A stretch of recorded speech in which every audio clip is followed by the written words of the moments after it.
थुंग थुंग एक शिकारी था जो दिन भर जंगलों में भटकता रहता और जंगल के मासूम खूबसूरत परिंदों का शिकार करता, फिर उन्हें पिंजरों में कैद करके गांव के बाजार में बेच देता और ढलते सूरज के साथ बीड़ी फूंकते हुए धीरे धीरे घर की तरफ लौट पड़ता। थुंग थुंग अपनी बूढ़ी माँ के साथ रहता था जो अंधी थी, लेकिन फिर भी वह हर वक्त उसे समझाती रहती, बेटा, किसी की आजादी छीन कर तू कभी खुश नहीं रह पाएगा।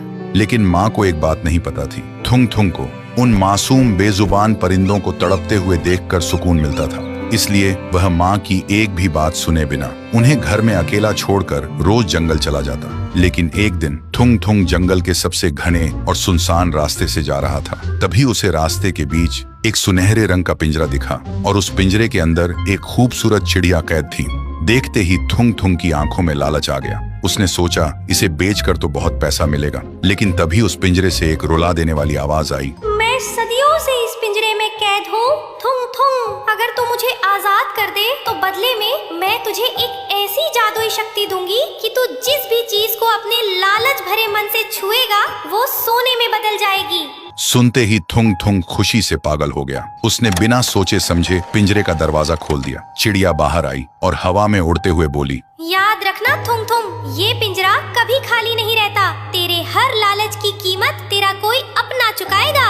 लेकिन थुंग थुंग ने उसकी चेतावनी पर ध्यान ही नहीं दिया और वह तेजी से अपने घर की तरफ दौड़ पड़ा। घर पहुंचकर उसने लालची मन से सबसे पहले अलमारी को छुआ। देखते ही देखते वह सोने में बदल गई। फिर उसने पुराने बर्तन छुए, वो भी सोने के हो गए। देखते ही देखते थुंग थुंग ने घर में सोने के ढेर लगा दिए। थुंग थुंग अब अमीर हो चुका था। जो थुंग थुंग पहले बीड़ी फूंकता था, वह अब महाराजा के जैसे सोने के सोफे पर बैठकर सोने की बोतल में दारू पी रहा था। लेकिन इन सब के बीच वह अपनी बूढ़ी माँ को भूल गया। 7 दिन बीत चुके थे। उसने अपनी माँ को एक निवाला खाना तक नहीं दिया था। फिर वह नशे और घमंड में झूमता हुआ माँ के कमरे में गया और हंसते हुए बोला, माँ, देख तेरी आजादी वाली बातें गलत थी। देख तेरा बेटा आज राजा बन गया है। लेकिन माँ ने कोई आवाज नहीं दी। फिर थुंग थुंग ने आगे बढ़कर अपनी माँ को जैसे ही छुआ, उसकी माँ सोने की मूर्ति में बदल गई। थुंग थुंग का नशा 1 सेकंड में उतर गया। वह घबरा कर पीछे हटा और तभी उस कमरे में एक डरावनी हंसी गूंज उठी। मैंने कहा था ना थुंग थुंग, वो पिंजरा